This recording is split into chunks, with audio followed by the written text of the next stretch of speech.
Hey everybody, just going to show you a real quick video here how to trim up a inside round, also known as a top round, to make some delicious beef jerky.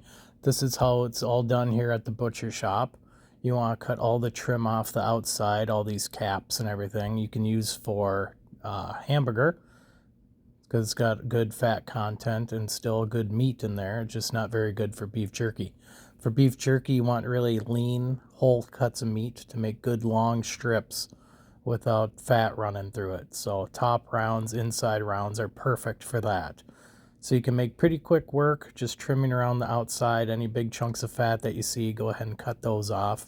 And once you get inside to this whole piece of meat, you want to start chunk it up into pretty big chunks so it's easier to work with. And you can just see how fast this can get broken down into some good pieces of meat that you can use for your beef jerky. When you're cutting it, you want to make sure to go along the grain. You don't want to go across the grain.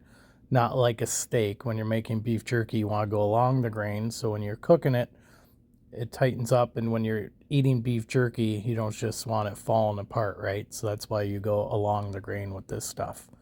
And then I'll tag some videos below if you want to watch and see how you can make your own beef jerky at home in a dehydrator and oven.